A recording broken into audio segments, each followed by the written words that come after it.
Ni mu gitambo cy'Ukaristiya cyayobowe na Musenyeri Jean Marie Vianney Twagirayezu, umushumba wa Diocese ya Kibungo. Muri iyi misa nibwo Kiliziya yahoze ari Kazi Paruwasi hatangarijwemo ko ibaye paruwasi, maze padiri mukuru ugomba kuyobora iyi paruwasi aba Habati Habumuremyi ashyikirizwa ibyangombwa byose nkenerwa bikoreshwa ku rwego rwa paruwasi, birimo ibitabo bya paruwasi ndetse n'ifunguruzo z'inyubako za paruwasi.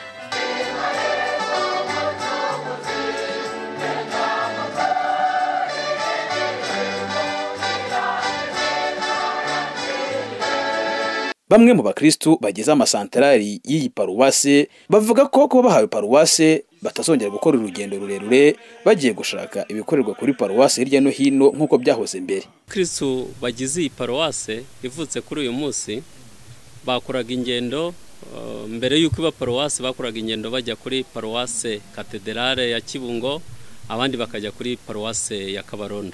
Ni ibyishimo ku mukristo wese, cyane ku bantu twakoraga ingendo zitandukanye tujya mu misa ahantu hatandukanye. Ni ibyishimo kurushaho kuko yatwegereye, ubu urugendo twakoreshaga rwagabanyutse, ndetse amafaranga amwe n'amwe yakoreshwaga mu ngendo dutega tujya hatandukanye ubu agiye kudufasha mu kwizigamira kugira ngo tugere aho twivana n'aho twigeze. Kuri twebwe nk'abayobozi, ku bakristo rusange, kubera imbaraga nyinshi bari barakoresheje kugira ngo twubake paruwasi ikavutse uyu munsi, ngira ngo abakristo bacu bishimye. Aba bakristo kandi bafite ingamba zirimo gukora cyane no gufatanya n'abapadiri kugira ngo iyi paruwasi bahawe izakomere ku rwego rw'izindi zari zisanzwe zigize diocese. Bafite ingamba zo gukora cyane kugira ngo iyi paruwasi tubonye kuri uyu munsi ntizasubira inyuma.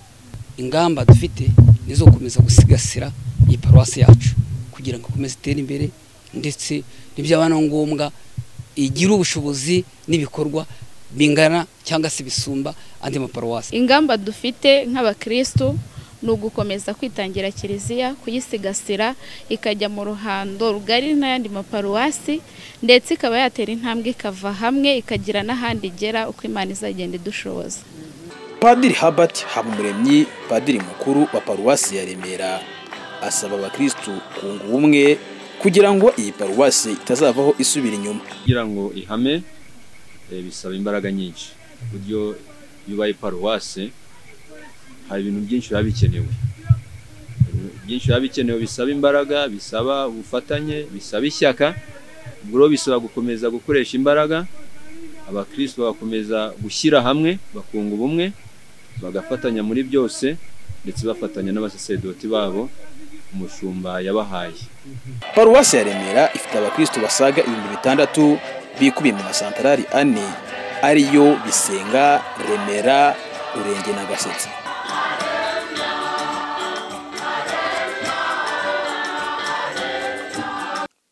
Leonce Nyirimana mu karere ka Ngoma.